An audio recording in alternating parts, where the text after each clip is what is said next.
StudyPlexity IAS। Hello aspirants, welcome to StudyPlexity IAS. क्या हाल चाल है आपके? सब बढ़िया? चलिए इंडियन पॉलिटी की नेक्स्ट क्लास स्टार्ट करते हैं और आज के क्लास में हम डिस्कस करेंगे चार्टर एक्ट ऑफ 1853। देखिए, अगर आपने प्रीवियस क्लासेस अटेंड किया है, देखा है, तो आपको पता होगा कि ऑलरेडी मैंने 3 चार्टर एक्ट डिस्कस कर लिए हैं। ईस्ट इंडिया कंपनी के लिए ब्रिटेन के पार्लियामेंट में टोटल 4 चार्टर एक्ट बनाए गए थे। चार्टर एक्ट का उद्देश्य यह था कि कंपनी को भारत यानी ईस्ट इंडीज में ट्रेड करने के लाइसेंसेस या फिर एडमिनिस्ट्रेटिव तरीके से ऑपरेट करने का जो लाइसेंसेस है उसको देने के लिए चार्टर एक्ट को मेनली लाया जाता था। सबसे पहला चार्टर एक्ट जो इंडिया में ईस्ट इंडिया कंपनी के लिए लाया गया था दैट वाज 1793। और इस पर्टिकुलर चार्टर एक्ट में ईस्ट इंडिया कंपनी को ईस्ट इंडीज में ट्रेड करने के लिए 20 साल का लाइसेंस ग्रांट कर दिया गया। तो जाहिर सी बात है 20 साल के बाद फिर से जब लाइसेंस एक्सपायर होगी तो उसके लिए अगर रिन्यू करना है तो एक नया चार्टर एक्ट आएगा। तो दूसरा चार्टर एक्ट 1813 में आया जिसने अगेन कंपनी को 20 सालों के लिए भारत देश में व्यापार और व्यापार के साथ साथ प्रशासन चलाने की जो लाइसेंस है वो ग्रांट की। ध्यान दीजिएगा, व्यापार के साथ साथ एडमिनिस्ट्रेशन प्रशासन को चलाने के लिए लाइसेंस को ग्रांट किया गया।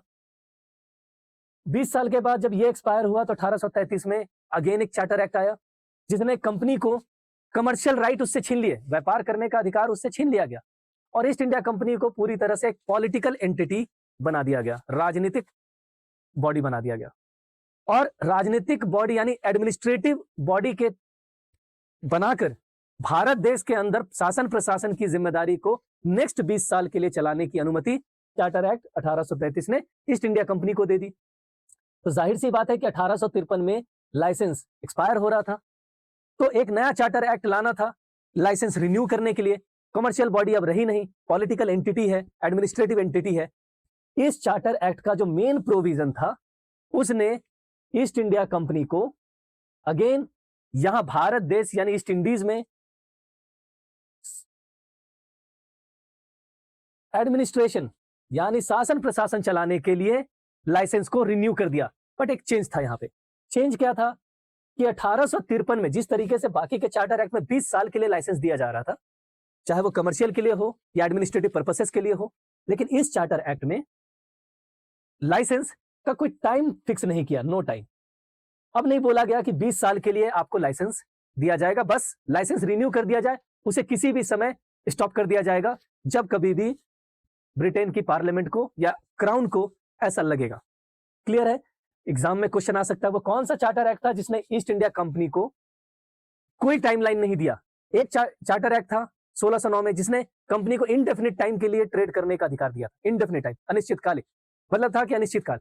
यहां पे शासन प्रशासन चलाने के लिए कोई टाइम लिमिट डिसाइड नहीं किया गया, जैसे 20 साल सब में था लेकिन इसमें नहीं था।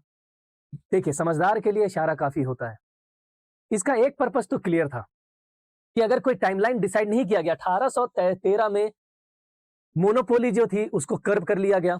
1833 आते आते पूरी तरह से मोनोपोली खत्म कर दी गई, ईस्ट इंडिया कंपनी की एक्सक्लूसिव राइट जो है खत्म कर दिया गया। 1853 आते आते लाइसेंस जो है उसमें कोई टाइमलाइन डिसाइड नहीं किया गया। इसका अर्थ यह था कि कभी भी ब्रिटिश पार्लियामेंट या ब्रिटेन की क्राउन इस मूड में थी कि जब कभी भी ऐसा लगेगा हम ईस्ट इंडिया कंपनी को वाइंड अप कर देंगे। इसलिए कोई टाइमलाइन, क्योंकि 20 साल दे दिया जाता तो जाहिर सी बात है कि 20 साल के लिए वो लाइसेंस मिल जाता और कंपनी उसी एंगल में 20 सालों के लिए ऑपरेट कर रही होती, उसी मद्देनजर रखते हुए। तो यहां एक चीज तो क्लियर हो गई। दूसरी चीज जो इस चार्टर एक्ट ने की वो थी कोर्ट ऑफ डायरेक्टर्स जो कंपनी को ऑपरेट करते थे। याद होगा अगर आपने पहला क्लास देखा है तो जब 1600 ईस्वी में 1600 में कंपनी फॉर्म हुई थी उस समय ब्रिटेन के अंदर जो कोर्ट ऑफ डायरेक्टर्स थे वो टोटल कितने डायरेक्टर्स थे? 24। क्लियर है? इन 24 डायरेक्टर्स को चुनने का काम कौन करते थे? मैंने बताया था आपको, कोर्ट ऑफ प्रोप्राइटर्स यानी शेयर होल्डर्स। आज भी ऐसा ही होता है। सो शेयर होल्डर 24 डायरेक्टर्स को चुनते थे। क्लियर है? अब ये 24 डायरेक्टर उस समय थे और उस समय से लेकर के 1853 तक 24 डायरेक्टर ही थे। ठीक है, लेकिन इस चार्टर एक्ट ने एक चेंज किया। इस कोर्ट ऑफ डायरेक्टर को की जो 24 नंबर है, 24 डायरेक्टर्स होने वाले हैं, इनके नंबर को रिड्यूस करके क्या कर दिया? 18। ठीक है, ये तो चलिए हो गया कि कंपनी के डायरेक्टर्स भी रिड्यूस हो गए। इसके साथ साथ जो एक और चीज हुई वो भी एक इशारा दे रही थी। इशारा ये हुआ कि 12 कोर्ट ऑफ डायरेक्टर यानी 12 डायरेक्टर्स को कौन चुनेगा? कोर्ट ऑफ प्रोप्राइटर्स यानी शेयर होल्डर्स। लेकिन बाकी के 6 डायरेक्टर्स को कौन चुनेगा? वो डायरेक्टली नॉमिनेट किया जाएगा क्राउन के द्वारा। तो आप देख रहे हैं कि ईस्ट इंडिया कंपनी के अंदर भी क्राउन का इंटरफेरेंस आ चुका है। इस दोनों बातों से कि एक तो लाइसेंस 20 साल के लिए रिन्यू नहीं किया गया, दूसरा है कोर्ट ऑफ डायरेक्टर्स के अंदर भी 6 डायरेक्टर को अपॉइंट करने की जिम्मेदारी क्राउन ने अपने हाथ में ले ली।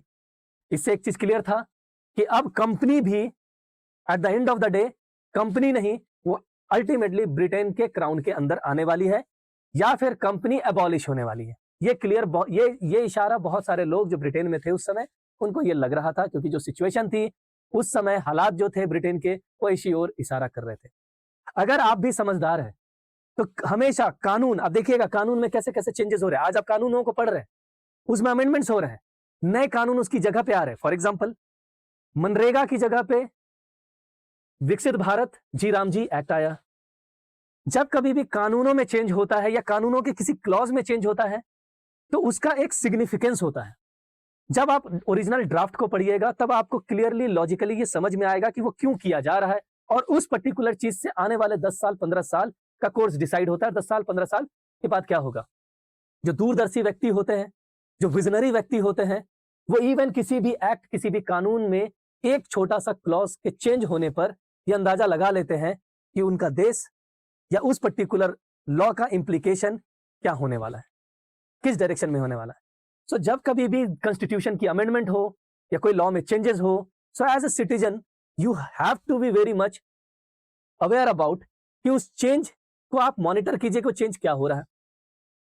ठीक है, बाकी देश दुनिया में वीर पहाड़िया और तारा सुतारिया का भाई डाइवोर्स होता रहेगा, ब्रेकअप होता रहेगा, जो भी है। मैं इतना अपडेटेड नहीं रहता हूं इन सब चीजों में, तो मुझे एग्जैक्टली आइडिया नहीं है, बट ये होता रहेगा। लेकिन एज अ सिटीजन जनता को ये कंसर्न करेगा कि भाई किसका क्या ब्रेकअप हो गया। बट जो सिटीजन है, जिसे अपने देश की पड़ी है, उस सिटीजन को एक एक क्लॉजेस, एक एक चीज के बारे में पता होगा, जो क्लोजली मॉनिटर कर रहे होंगे हर एक चेंजेस को, हर एक एक्ट में एक एक क्लॉजेस के चेंजेस को, और उससे समझ में आएगा कि व्हाट द गवर्नमेंट और द पार्लियामेंट, जो आपकी प्रतिनिधित्व है, जिसको आपने चुना है, पार्लियामेंट में बिठाया, स्टेट के लेजिस्लेचर में बिठाया है, आखिर वो करना क्या चाह रहे हैं और वो क्यों कर रहे हैं। और अगर वो आपके जो हित में काम कर रहे हैं, दैट इज फेयर एनफ, क्योंकि आपने उनको चुना है, आपके लिए काम करने के लिए चुना है। अगर वो लॉ में चेंजेस आपके लिए हो रहे हैं, फेयर एनफ। और अगर नहीं हो रहे हैं, देन तो पीपल शुड, जब तक, then you are going to ask why this changes is happening right now. तो जब कभी भी, तो आप उसको क्रिटिकली एनालाइज करेंगे, अपने आंसर में लिखेंगे कि इस चेंज से ये पर्टिकुलर प्रॉब्लम आ सकती है। सो एज एन एस्पिरेंट और as a citizen you have to be very cautious about कि लॉ में क्या क्या चेंजेस हो रहे हैं। और आप खुद देख रहे हैं कि भारत का संविधान या भारत का एडमिनिस्ट्रेशन एक दिन की उत्पत्ति नहीं है। 200 सालों से जो लॉज में चेंजेस होते चले जा रहे हैं, हम पढ़ करके याद कर लेते हैं, अच्छा 1793 में ये एक्ट था, ये प्रोविजन थे, ये प्रोविजन थे। मगर इन दो एक्ट्स के बीच में जो प्रोविजन थे वो क्यों आए, कैसे आए, ये प्रोविजन चेंज क्यों हुए, बहुत जरूरी है ये चीज समझना। जब आप इसे समझेंगे तब आपकी एनालिटिकल स्किल, क्रिटिकल थिंकिंग बढ़ेगी, तब आप इन दोनों एक्ट के बीच में जो बिटवीन द लाइंस चीजें हैं उसको डिकोड कर पाएंगे। सो आप यहां पे देखिए कि 1833 से किस तरीके से कंपनी की मोनोपोली छीनी गई, कंपनी के डायरेक्टर्स में क्राउन का इंटरफेरेंस होने लगा। तो इससे क्लियर कट सबको समझ में आने वाला आ रहा था कि कंपनी का जो अस्तित्व है अब वो खतरे में है। क्लियर है? तो ये दो चीजें करी गई। क्लियर है? तो ये दो प्रोविजन आपको याद भी रखने हैं कि चार्टर एक्ट ऑफ 1853 में बेसिकली कोर्ट ऑफ डायरेक्टर्स की जो संख्या थी इसको 24 से घटा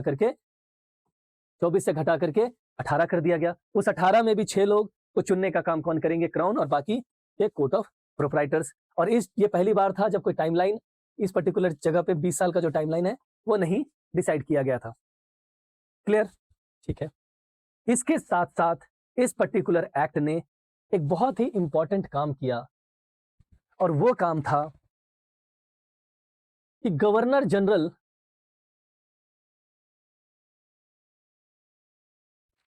जो थे और उनकी जो काउंसिल थी, जिसे बेसिकली हम क्या बोलते हैं? एग्जीक्यूटिव काउंसिल, कार्यकारी परिषद।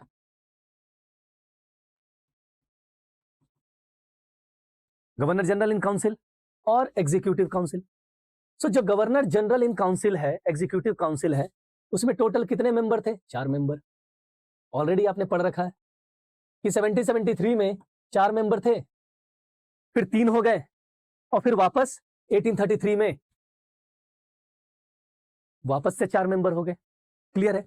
ये 4 मेंबर सरकार चलाने का काम करते थे। जो आज के डेट में आप भारत सरकार देखते हो, राज्य की सरकारें देखते हो, वो कोई और नहीं है, एग्जीक्यूटिव, जिसे हम समझ पढ़ते भी हैं, कार्यकारी, विधायी और न्यायपालिका, तीनों में अंतर। Executive, legislature and judiciary, organs of government. So यहाँ पे एग्जीक्यूटिव जो काउंसिल उस समय बनाई गई थी गवर्नर जनरल की, वही आगे चल करके सरकार बनेगी भारत देश में। आप देखोगे धीरे धीरे जैसे आप आगे बढ़ेंगे आपको दिखेगा कि यही एग्जीक्यूटिव काउंसिल सरकार बनती है, यानी काउंसिल ऑफ मिनिस्टर, सब आपको दिखेगा धीरे धीरे। सो 4 मेंबर के गवर्नर जनरल थे, इनको एडजस्ट करने के लिए उनकी एक काउंसिल होती थी। 4 मेंबर, पहले 3 मेंबर थे, फिर 4 हो गए। क्लियर है? चौथा मेंबर जो था वो लॉ मेंबर था, करेक्ट, लॉर्ड मैकोले। और उस समय जब 4 मेंबर जोड़ा गया था तो उन्हें एक टेम्पररी वे से एक लॉ मेंबर इसमें अपॉइंट किया गया था, 4 मेंबर।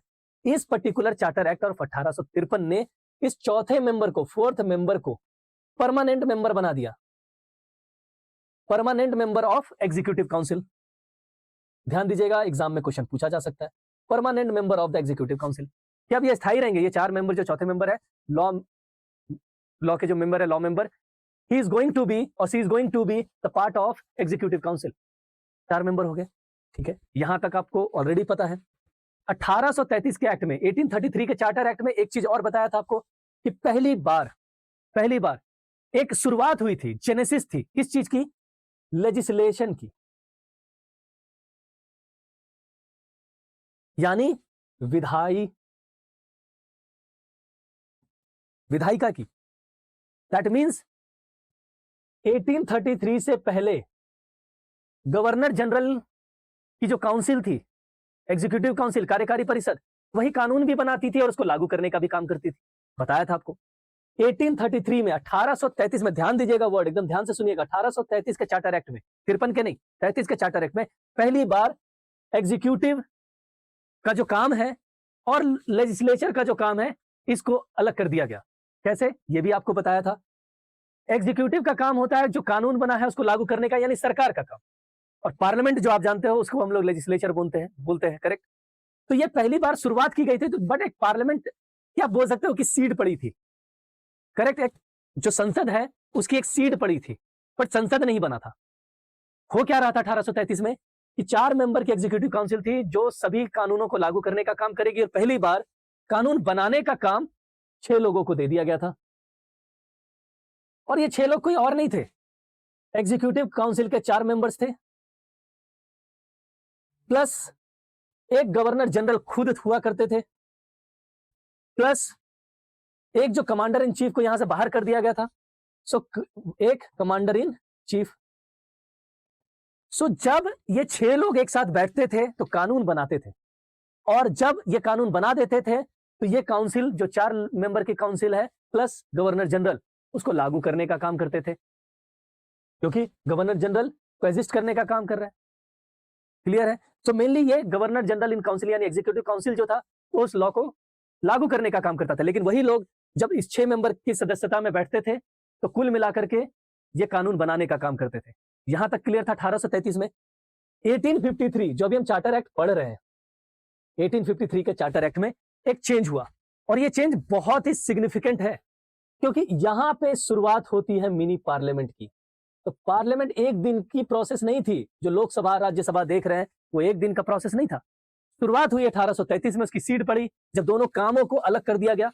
अब इस काम को पूरी तरह से अलग कर दिया गया कि एग्जीक्यूटिव और लेजिस्लेटिव अब सेपरेटली बैठेंगे अलग अलग और काम करेंगे। जो 6 मेंबर लेजिस्लेटिव, और इसका एक नाम भी दिया गया, यहां तक तो सिर्फ फंक्शन अलग कर दिया गया था, लेकिन अब उसका एक नाम दिया गया, और वही नाम आगे चल करके पार्लियामेंट बनेगा। नाम क्या दिया गया था? कुछ नाम इस तरीके से हैं, इंडियन लेजिस्लेटिव काउंसिल, यानी संसद, कानून बनाने की काउंसिल। ये वो परिषद है जो विधायिका यानी लेजिस्लेचर बनाएगी, कानून को बनाएगी, इंडियन लेजिस्लेटिव काउंसिल। इसका दूसरा नाम था कि गवर्नर जनरल इन काउंसिल जो ऑफिशियल नाम बोलते हैं फॉर लेजिस्लेचर, लेजिस्लेचर विधायिका के लिए गवर्नर जनरल की कार्यकारी कार्यकारी नहीं, गवर्नर जनरल की परिषद, विधायिका के लिए गवर्नर जनरल की परिषद। So governor general in council for legislature या फिर इंडियन लेजिस्लेटिव काउंसिल। क्लियर है? ठीक है, इन नामों से, और इसे एक नाम और भी बुलाया जाता था, that is central legislative council, केंद्रीय विधायी परिषद। इन तीन नामों से जाना जाता था। तो अभी तक सिर्फ काम अलग हुआ, लेकिन अब इन काउंसिल्स को, इन परिषद को भी अलग कर दिया गया। सो हेयर ऑनवर्ड यहां पे क्या हुआ, यहां पे दो चीजें हुई। एक कि गवर्नर जनरल ऑफ इंडिया के अंदर अब दो काउंसिल हो गए, जो पहले एक ही काउंसिल थी। एक थी एग्जीक्यूटिव काउंसिल, जिसमें कुल मिलाकर के कितने मेंबर थे? 4। और अब आ गई लेजिस्लेटिव काउंसिल, जिसमें टोटल मेंबर कितने थे 1833 में? 6 थे। मगर अब जब यह काउंसिल अलग कर दिया गया, पूरी तरह से एक नई काउंसिल बना दी गई, एक परिषद बना दी गई, तो 6 मेंबर से बढ़ा करके 12 मेंबर कर दिया गया। Very very important for the examination point of view. और पूछा जाता है कि किस चार्टर एक्ट से लेजिस्लेटिव काउंसिल का गठन हुआ, किस चार्टर एक्ट से लेजिस्लेटिव काउंसिल के 6 मेंबर को बढ़ा करके 12 मेंबर कर दिया गया? करेक्ट। अब ये जो 6 मेंबर से 12 मेंबर किया गया, इस 12 मेंबर में कौन थे? इस 12 मेंबर्स में ऑलरेडी जो 4 एग्जीक्यूटिव काउंसिल थे, जो कार्यकारी परिषद के थे लोग, 4 मेंबर्स ऑफ, 4 सदस्य, 4 मेंबर्स ऑफ एग्जीक्यूटिव काउंसिल, कार्यकारी परिषद के 4 सदस्य, प्लस एक गवर्नर जनरल खुद, जो ऑलरेडी 6 जो थे पहले वही रहेंगे, एक कमांडर इन चीफ यानी सेना के सेनापति, प्लस, ठीक है, टोटल 6 हो गए, प्लस 4 मेंबर, 6 होंगे टोटल। अब इसमें 4 मेंबर्स ऐड किया गया। कौन थे? From 4 members from the servants of east India company. East India company के जो सर्वेंट्स है, यानी जो अधिकारी लोग काम कर रहे हैं, करेक्ट, जो अधिकारी लोग काम कर रहे हैं, और वो भी कहां से? From Bengal province, Bombay province, Madras province and north west frontier province, उत्तरी पश्चिमी सीमांत प्रांत। क्लियर है? कहने का अर्थ यह है कि उस समय जो प्रोविंसेस थे, जो प्रांत थे, वहां पे जो कार्यरत सर्वेंट्स थे ईस्ट इंडिया कंपनी के, उनमें से चुना जाएगा रिप्रेजेंटेटिव। और यहां से शुरुआत होती है पहली बार। दो बातें आप बोल सकते हो, लोकल रिप्रेजेंटेशन, लोकल क्यों? क्योंकि प्रांतों से भी आ रहा है, या फिर सिंपली रिप्रेजेंटेटिव लेजिस्लेशन की शुरुआत हुई कि कानून बनाने में, क्योंकि आपको भी पता है 1833 में आपको बताया था चार्टर एक्ट ऑफ 1833 में जो प्रांत थे, प्रोविंसेस थे, उनके पास लॉ मेकिंग पावर जो थी, कानून बनाने की जो शक्तियां थी उनके काउंसिल के पास, उसको छीन लिया गया था। और यह कहा गया था कि पूरे भारत देश में एक ही कानून बनेगा और पूरे भारत देश में एक ही कानून लागू होगा। सेंट्रलाइजेशन जो हमने बात की थी 1833 में, फुल्ली सेंट्रलाइज कर दिया गया था। जब प्रांतों के कानून बनाने की शक्तियों को छीन लिया गया। अब जब कानून बन रहा है पूरे देश के लिए, तो जाहिर सी बात है बाकी के प्रांतों का भी रिप्रेजेंटेशन होना जरूरी है, प्रतिनिधित्व होना जरूरी है। यस और नो? तो प्रतिनिधित्व होने के लिए कोर्ट ऑफ डायरेक्टर्स क्या करेंगे? यहां से चुन करके, यहां से नॉमिनेट करेंगे, नॉमिनेट करके जो लेजिस्लेटिव काउंसिल की बॉडी है, यानी विधायी परिषद है, सेंट्रल विधायी परिषद, उसमें इन 4 लोगों को डाला जाएगा। तो कितने हो गए? 4 मेंबर एग्जीक्यूटिव काउंसिल के, एक गवर्नर जनरल, एक कमांडर इन चीफ, 6 और 6 और ये 4, 10, बाकी बचे 2। तो ये 2 लोग हैं, एक chief justice of supreme court of Kolkata, court of Calcutta यानी बंगाल, प्लस इनके साथ एक रेगुलर जज of supreme court of Calcutta. कुल मिलाकर के 12 मेंबर। तो अब गवर्नर जनरल की जो विधायी परिषद है उसमें 12 मेंबर हैं और एग्जीक्यूटिव काउंसिल में 4 मेंबर हैं। ये कानून बनाएंगे और ये 4 मेंबर जो हैं उस कानून को लागू करेंगे। सिंपल, ठीक है। अभी भी गवर्नर जनरल ऑफ इंडिया के पास वीटो पावर है। अगर ये कोई कानून बनाते हैं तो उसको वो खारिज भी कर सकते हैं, क्योंकि वीटो पावर आज भी उनके पास है। क्लियर है यहां तक? ठीक है। इस प्रोविजन ने, ये बहुत इंपॉर्टेंट है, इस प्रोविजन ने गवर्नर जनरल के साथ साथ, आपको पता है कि भारत देश में एक डुअल कंट्रोल भी चल रहा था। किसके द्वारा? कोर्ट ऑफ डायरेक्टर्स थे ईस्ट इंडिया कंपनी के, और दूसरी जो बॉडी थी वो कौन थी? Board of control. इन दोनों को एक पावर दिया गया। क्या पावर दिया गया? कि अब अगर कोर्ट ऑफ डायरेक्टर और बोर्ड ऑफ कंट्रोल चाहे तो कोई भी नई प्रेसिडेंसी क्रिएट कर सकते हैं। कोई भी नई प्रेसिडेंसी क्रिएट कर सकते हैं। तो अलग बात है कि कोई नई प्रेसिडेंसी क्रिएट नहीं की गई, और अगर कोई भी नई प्रेसिडेंसी क्रिएट करते हैं तो इन दोनों के पास एक शक्ति थी कि वो इन प्रेसिडेंसीज के लिए लेफ्टिनेंट गवर्नर अपॉइंट कर सकते हैं। और ध्यान दीजिएगा, यह पहली बार था जब भारत देश में लेफ्टिनेंट गवर्नर, जो आप देखते हैं कि आज के यूनियन टेरिटरीज में लेफ्टिनेंट गवर्नर का पोस्ट जो अपॉइंट किया जाता है, यानी गवर्नर नहीं है तो गवर्नर की जगह लेफ्टिनेंट गवर्नर को अपॉइंट कर दिया जाए, ये चीज पहली बार यहां से आई है। तो आप मेंस आंसर राइटिंग में जब कभी भी लिख रहे हो, आप उसकी जेनेसिस यहां से लिख सकते हैं। इंक्लूडिंग पीटी के एग्जामिनेशन में जब पूछा जाए कि lieutenant governor as a post कहां से ओरिजिनेट हुआ इंडिया में, तो ओरिजिनेट हुआ था चार्टर एक्ट ऑफ 1853, जब कोर्ट ऑफ डायरेक्टर्स और बोर्ड ऑफ कंट्रोल को एक नई प्रेसिडेंसी बनाने का अधिकार दिया गया। और अगर प्रेसिडेंसी नहीं भी बनाते हैं या फिर बनाते भी हैं तो वो चाहें तो लेफ्टिनेंट गवर्नर को अपॉइंट कर सकते हैं। क्लियर है? Any doubt? इसके साथ साथ अपॉइंटमेंट कुछ नहीं हुई थी यहां तक, लेकिन इन्होंने 1859 में पंजाब के लिए एक लेफ्टिनेंट गवर्नर अपॉइंट किया था। यह भी इंपॉर्टेंट है। क्लियर है? इसके साथ साथ अब आपको भी पता है कि बहुत बड़ा एरिया इंडिया का अंग्रेजों के अधीन आ गया। बंगाल के गवर्नर जनरल को गवर्नर जनरल ऑफ इंडिया बना दिया गया। क्लियर है? अब यहां पे एक प्रोविजन ऐड किया गया कि बंगाल के लिए, स्पेसिफिकली बंगाल के लिए एक सेपरेट गवर्नर होना चाहिए। सेपरेट गवर्नर होना चाहिए। क्लियर है?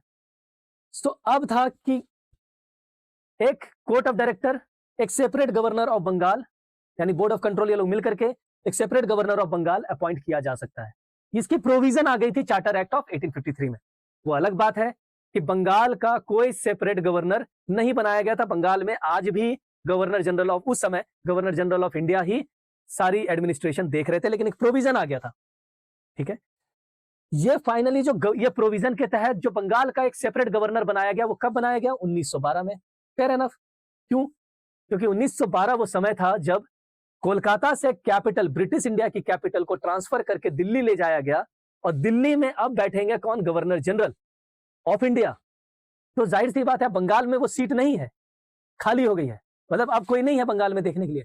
तो गवर्नर जनरल ऑफ बंगाल की जो पोस्ट है, और ये भी एग्जाम में क्वेश्चन आता है कि गवर्नर ऑफ बंगाल वापस कब अपॉइंट किया गया? तो 1912 में। लेकिन प्रोविजन कहां आया था? चार्टर एक्ट ऑफ 1853 में। आई होप यहां तक क्लियर है। ठीक है?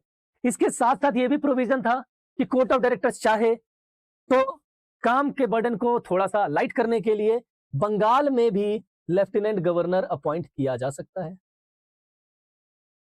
और इसी प्रोविजन के तहत बंगाल में 1854 में लेफ्टिनेंट गवर्नर अपॉइंट किया गया। क्लियर है? ठीक है? तो lieutenant governor as a post इस पर्टिकुलर एक्ट से क्रिएट हुआ, और यहां पे ये सारी शक्तियां दी गई। इसके साथ साथ जो सबसे इंपॉर्टेंट प्रोविजन है इस पर्टिकुलर एक्ट का, कि इसने पहली बार सिविल सर्विसेज में, यानी भारत देश के ब्रिटिश इंडिया के तहत सरकारी नौकरियों में इंडिया के लिए, इंडियन जो अटेम्प्ट किया गया था इंडियन नेटिव्स के लिए, रास्ते खोल दिए गए कि अब भारत देश की शासन प्रशासन में इंडियन भी पार्टिसिपेट कर पाएंगे। They can also take the job. तो जॉब के लिए क्या है, कंपटीशन को ओपन करना होगा सभी के लिए। तो ये सभी के लिए कंपटीशन को ओपन कर दिया गया। क्लियर है? किसके, अब आता है कि ये चीज किसके रिकमेंडेशन पे किया गया, तो ये किया गया टीबी मकेले कमिटी के रिकमेंडेशन पे। ओपन कंपटीशन, ओपन कंपटीशन में ये बताया गया कि भैया कोर्ट ऑफ डायरेक्टर्स, जो कंपनी के कोर्ट ऑफ डायरेक्टर्स होंगे, ध्यान दीजिए कंपनी के कोर्ट ऑफ डायरेक्टर्स होंगे, उनको यह अधिकार है कि जितनी भी वैकेंसीज आएगी मार्केट में, जो भी एग्जाम होगा, जितनी भी वैकेंसीज आएगी, उस वैकेंसी के, मान लेते हैं कि 100 वैकेंसी आई, 4 टाइम्स, 4 गुना लोगों को, किसको, नेटिव इंडियंस को नॉमिनेट करेंगे। और फिर वही मान लेते हैं 100 सीट है, तो 400 इंडियंस उस एग्जाम में पार्टिसिपेट करेंगे जिनको नॉमिनेट किया गया है कोर्ट ऑफ डायरेक्टर्स के द्वारा। और यहां से शुरुआत होती है ओपन कंपटीशन की। क्लियर है? ये कुछ इंपॉर्टेंट प्रोविजन है चार्टर एक्ट ऑफ 1853। बहुत बड़ा सिग्निफिकेंस है इस पर्टिकुलर एक्ट का, क्योंकि यहां से लेजिस्लेशन यानी विधायी परिषद को अलग कर दिया गया, जिसे पॉपुलरली उस समय क्या कहा जाता था, मिनी पार्लियामेंट। और यही फिर मिनी पार्लियामेंट धीरे धीरे करके बड़ा होगा। क्लियर है? तो आइए अब मूव करते हैं हम। यहां तक अगर क्लियर है सब नोट डाउन कर लीजिए, कहीं कोई डाउट है पूछ लीजिए, और नहीं है तो हम लोग मूव करते हैं अगले एक्ट की तरफ, that is government of India act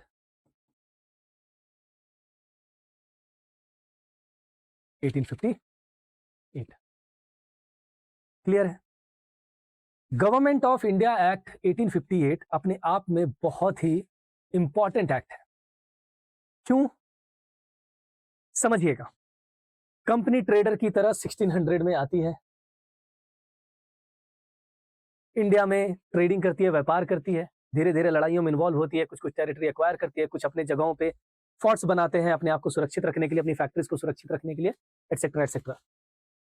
1765 पहुंचते पहुंचते बैटल ऑफ प्लासी और बक्सर के बाद ये एक एडमिनिस्ट्रेटिव पावर बनने की कोशिश करते हैं, मतलब रूलर जिसको हम कहते हैं, शासक बनने ऑलमोस्ट बन जाते हैं, पार्शियली ही सही बट बन जाते हैं। क्यों? क्योंकि पहली बार भारत की धरती पर उनको कोई सरकारी पावर ग्रैब कर लिया था उन्होंने। अब वो क्या था? दीवानी राइट। ईस्ट इंडिया कंपनी जब पॉलिटिकल यानी एडमिनिस्ट्रेटिव यानी प्रशासनिक अफेयर में इन्वॉल्व होने लगी, तो ईस्ट इंडिया कंपनी को कंट्रोल करने के लिए, रेगुलेट करने के लिए 1773 में रेगुलेटिंग एक्ट आया। और रेगुलेट 1773 के से लेकर के 1858 तक के समय को कहा जाता है कंपनी रूल। क्यों? क्योंकि इस समय इंग्लैंड यानी ब्रिटेन भारत को रूल कर रही थी। फिर ऑफिशियली ये डिक्लेयर की कि भारत में उनकी पोजीशन है। फिर आगे चल करके उन्होंने एक्सप्लिसिटली ये मेंशन कर दिया कि भारत हमारा गुलाम है। और शासन प्रशासन कौन चला रहा है? अंग्रेज, क्योंकि वो भारत के रूलर है, नए रूलर है। सो अब इंग्लैंड यानी ब्रिटेन की क्राउन जो इंडिया पे कब्जा करके बैठी हुई है, उसकी शासन प्रशासन चला रही है। मगर वो डायरेक्टली नहीं चला रही थी, मतलब पूरी तरह से 100% डायरेक्टली नहीं चला रही थी। वो किसके थ्रू चला रही थी? एक कंपनी के थ्रू जिसका नाम था ईस्ट इंडिया कंपनी। क्लियर है? और इसी ईस्ट इंडिया कंपनी के लिए अलग अलग कानून बनाए जा रहे थे, जो अभी तक हमने 1773 से लेकर रेगुलेटिंग एक्ट से लेकर के Pitt's India act and then onward charter act, ये सब हमने देखा। ये था कंपनी के लिए बनाए गए कानून, जो इंडिया की शासन प्रशासन के लिए जरूरी था। और चीजें धीरे धीरे यहाँ पे जो स्ट्रक्चर है, एडमिनिस्ट्रेटिव स्ट्रक्चर है, वो इवॉल्व होता चला गया। क्लियर है? इसलिए इस पूरे कार्यकाल को कहा जाता है कंपनी रूल। मगर अब यह बदलने वाला था। क्यों बदला? 1857 में एक रिवोल्ट होता है, हिस्ट्री में आप जानते हैं 1857 का रिवोल्ट, विद्रोह। और इस विद्रोह के पीछे जो कारण है वो आप हिस्ट्री में पढ़ेंगे। लेकिन 1857 के विद्रोह के बाद एक चीज समझ में आती है कि भारत में लोगों का, या भारत में जो नवाब हैं, जो राजा हैं, इनका गुस्सा एक कंपनी के प्रति, ईस्ट इंडिया कंपनी के प्रति बहुत ज्यादा भर चुका है।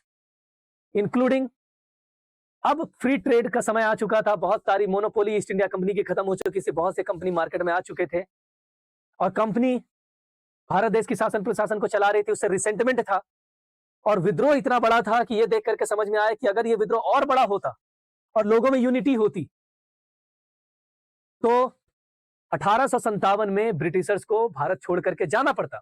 और अगर ब्रिटिशर्स को जाना पड़ता, इसका मतलब ब्रिटेन की जो भी कंपनी यहां करके व्यापार कर रही है, प्रॉफिटेबल ट्रेड, उनकी सारी व्यापार खत्म हो जाती, उन्हें भी यहां से जाना पड़ता, तो नुकसान ब्रिटेन का होता, ब्रिटेन की सारी कंपनीज की होती, सबकी होती, सिर्फ ईस्ट इंडिया कंपनी की नहीं होती। ऐसी परिस्थिति में ब्रिटेन के अंदर जो बाकी सारी कंपनीज थी, पार्लियामेंट के अंदर जो लोग थे, सब एक बहुत हद तक ईस्ट इंडिया कंपनी के खिलाफ खड़े हो गए, क्योंकि उन्हें लगा कि जिस प्रकार से ईस्ट इंडिया कंपनी शासन प्रशासन कर रही है, ऐसी स्थिति में विद्रोह होना स्वाभाविक है। So now east India company को एबॉलिश किया जाए और डायरेक्टली ब्रिटेन की क्राउन इंडिया को डायरेक्टली रूल करे। और यही चीज की वजह से क्या हुआ कि उस समय के जो प्राइम मिनिस्टर थे पाल्मर स्टोन, उन्होंने एक बिल प्रेजेंट किया और बिल जो था basically that is the act of good governance for good government for India, कि अब हम भारत देश में अच्छी सरकार बनाने के लिए कानून लाएंगे। वो अलग बात है, वो बिल पास होने से पहले ही प्राइम मिनिस्टर चेंज हो जाते हैं दूसरे कारण से, और उसके बाद इस बिल को लॉर्ड स्टैनली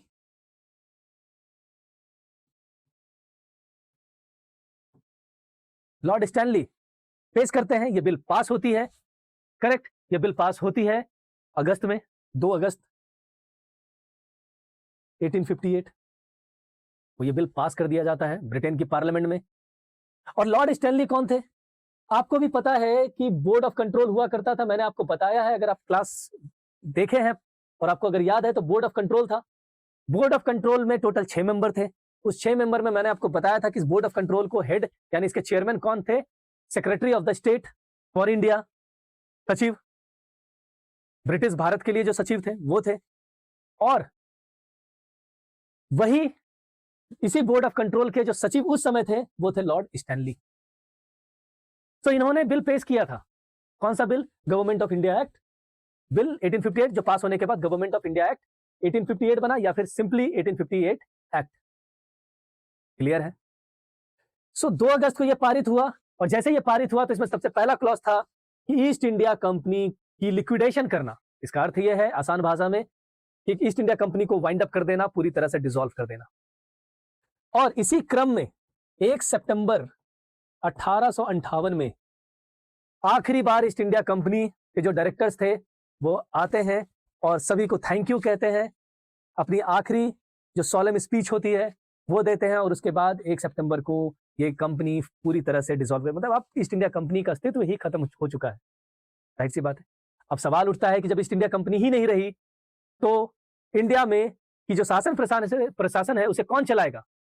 तो ये चलाने के लिए ये एक्ट को लाया गया था। इसकी दूसरी जो प्रोविजन, इंपॉर्टेंट प्रोविजन थी, वो थी कि अब कंपनी से जो इंडिया की, जिसे हम कहते हैं government of India, government of British India, जो गवर्नमेंट ऑफ ब्रिटिश इंडिया का अधिकार कंपनी के पास था, अब वो कंपनी से ट्रांसफर होकर कहां चला जाएगा? क्राउन के पास। और यही रीजन है कि 1858 से लेकर के 1947 तक, जब तक अंग्रेज यहां पे रहते हैं, इस एरा को कहा जाता है क्राउन रूल। एग्जाम में क्वेश्चन आते हैं या फिर आप लिख सकते हैं क्राउन रूल। क्यों? क्योंकि गवर्नमेंट ऑफ इंडिया को डायरेक्टली एडमिनिस्ट्रेट करने का काम किसके द्वारा किया जाने लगा अब से? जो अभी तक कंपनी के द्वारा किया जा रहा था, अब से क्राउन के द्वारा। तो गवर्नमेंट ऑफ इंडिया की जो पावर है वो कंपनी से ट्रांसफर करके कहां पहुंचा दी गई? क्राउन से।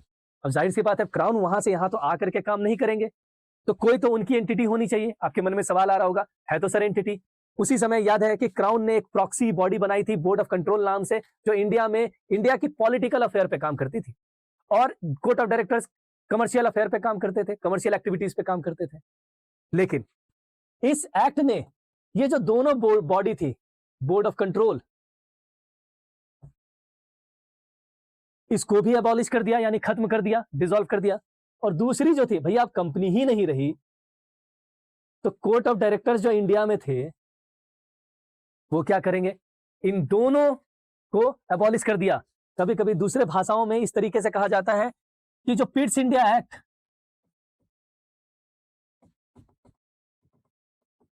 एक्ट में जो डुअल गवर्नमेंट की स्टार्ट हुई थी, डुअल कंट्रोल या फिर गवर्नमेंट द्वैध शासन की जो शुरुआत पिट्स इंडिया एक्ट में हुई थी, वो द्वैध शासन को गवर्नमेंट ऑफ इंडिया एक्ट से उसको एबॉलिश कर दिया गया।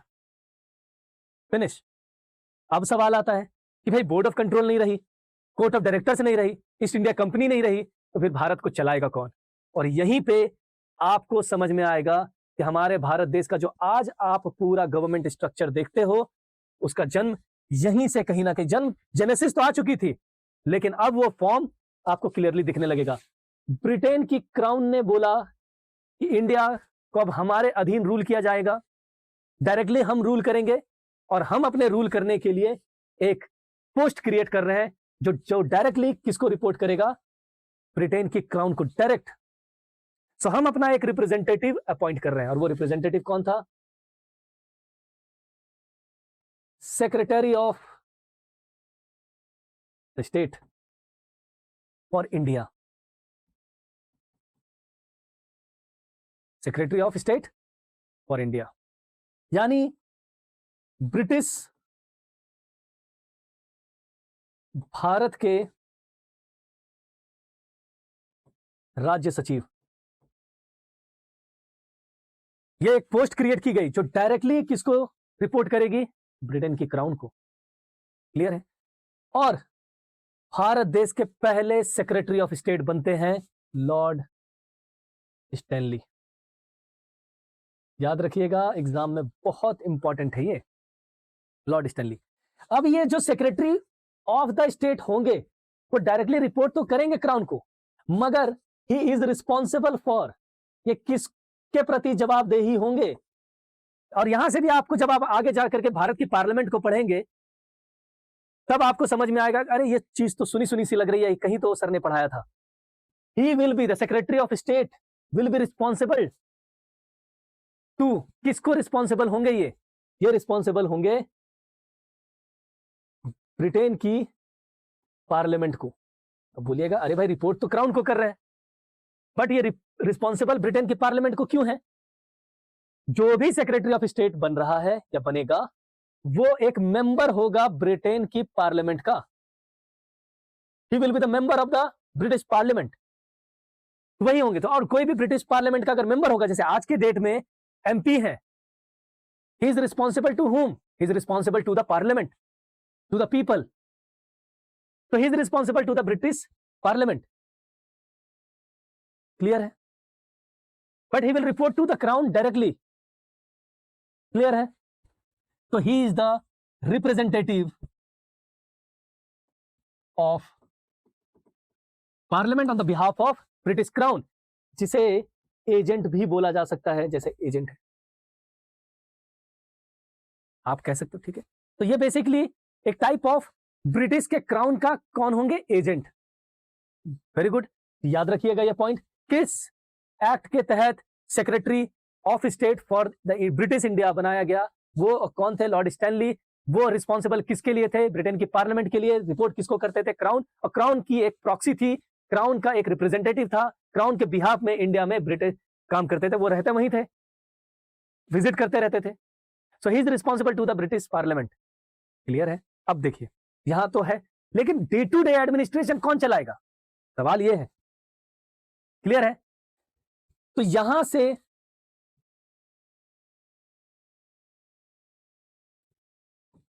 आगे और ध्यान दीजिएगा, ये जो सेक्रेटरी ऑफ स्टेट हैं, इनको भी एग्जिस्ट करने के लिए, क्योंकि अकेले ये तो पार्लियामेंट के मेंबर हैं, ये रिपोर्ट करेंगे जो भी यहां चल रहा है, लेकिन इनको एग्जिस्ट करने के लिए जो डेल एडमिनिस्ट्रेशन है, प्रशासन है, उसको चलाने के लिए, इनको एग्जिस्ट करने के लिए एक काउंसिल का गठन किया गया।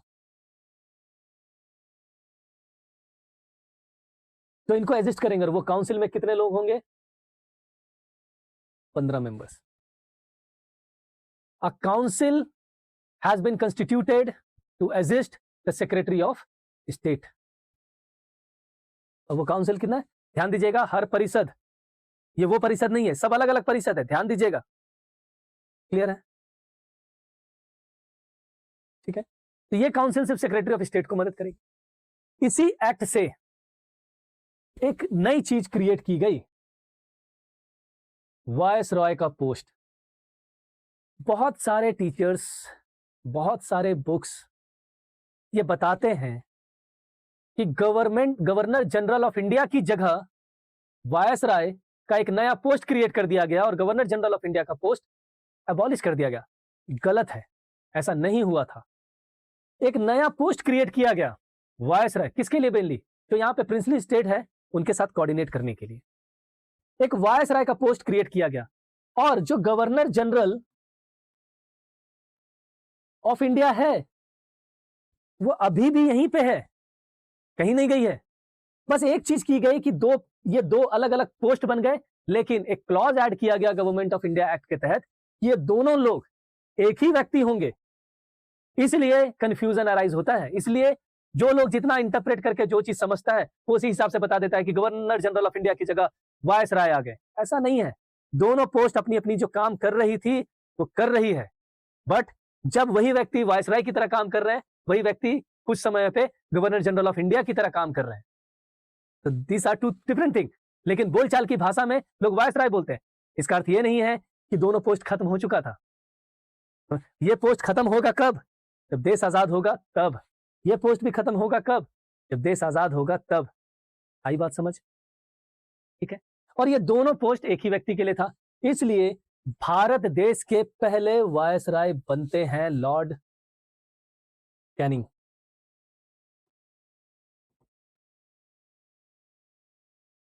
Lord Canning. क्लियर है? और जो एग्जीक्यूटिव काउंसिल थी गवर्नर जनरल को एग्जिस्ट करने के लिए, जिसे हम सरकार बोलते हैं, वो सरकार आज भी है। प्लस जो लेजिस्लेटिव काउंसिल थी, मिनी पार्लियामेंट, वो भी एज इट इज इस एक्ट के बाद भी है। अब अगर आज के संदर्भ में आप ध्यान से देखिएगा तो आपको एक चीज समझ में आएगा। ये जो लॉर्ड स्टैनली है सेक्रेटरी ऑफ स्टेट, यही आगे चल करके क्या बनेंगे? Prime minister. क्योंकि इसी एक्ट में एक चीज मेंशन किया हुआ है that he is the real political head of the British India. और आज आप भी प्राइम मिनिस्टर के लिए क्या पढ़ते हैं? He is the political head of, nominal नहीं, real political head of the government. और नॉमिनल हेड कौन है? राष्ट्रपति। तो जो गवर्नर जनरल ऑफ इंडिया या वायसरॉय आप जिसे बोल सकते हो, क्योंकि एक ही व्यक्ति है, ये आगे चल करके बनते हैं प्रेसिडेंट। और जहां ये रहते हैं वही आगे चल करके प्रेसिडेंट हाउस बनता है। क्लियर है? और ये गवर्नर जनरल ऑफ इंडिया या वायसरॉय, ये कौन थे? These are the agent of British parliament. These are the agent, member नहीं होंगे वहां के, but these are the agent of British parliament, जिसको इंडिया के शासन प्रशासन चलाने के लिए भेजा गया, जैसे आज के डेट में गवर्नर्स को भेजा जाता है। क्लियर है? सो ये कुछ changes government of India act के तहत किया गया, क्योंकि पता था कि अगर ये हम एक ओवरहॉलिंग ऑफ चेंज नहीं करेंगे तो आगे चल करके ब्रिटिश की जो पकड़ है भारत देश में, वो कहीं ना कहीं खत्म हो जाएगी समय के साथ साथ। क्लियर है? ठीक है।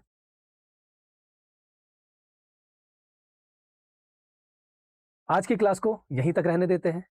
नेक्स्ट क्लास में हम बात करेंगे इंडियन काउंसिल एक्ट 1861, जो इसी का एक प्रकार से एक्सटेंशन है। क्योंकि यहां पे काउंसिल एक्ट क्यों? क्योंकि सिर्फ काउंसिल की हम लोग बात करेंगे। इसी एक्ट में अभी तो एक मोटा मोटा सा फ्रेमवर्क रेडी कर दिया गया था, good government for British India. अब इसी को इंप्लीमेंट करने के लिए, इसको बेहतर तरीके से लागू करने के लिए जरूरत थी। एक चीज क्लियर हो चुका था कि अगर भारत की शासन प्रशासन में अगर भारतीयों को शामिल नहीं किया जाएगा तो 1857 का जो रिवोल्ट है वो दोबारा हो सकता है। सो भारत की शासन प्रशासन में, चाहे वो एग्जीक्यूटिव काउंसिल क्यों ना हो, चाहे वो लेजिस्लेटिव काउंसिल क्यों ना हो, इन्हीं एग्जीक्यूटिव काउंसिल और लेजिस्लेटिव काउंसिल में भी रिप्रेजेंटेटिव गवर्नमेंट प्लस इंडियन का इंक्लूजन होना बहुत ज्यादा जरूरी है। इसलिए काउंसिल्स को एक्सपैंड करने के लिए 3 काउंसिल एक्ट्स आते हैं। एक काउंसिल एक्ट आता है इंडियन काउंसिल एक्ट 1861, दूसरा आता है इंडियन काउंसिल एक्ट 1892 और तीसरा काउंसिल एक्ट आता है इंडियन काउंसिल एक्ट 1909, जिसे हम मॉर्ले मिंटो रिफॉर्म भी कहते हैं। इन सब चीजों के बारे में जिक्र करेंगे हम नेक्स्ट क्लास में। ठीक है।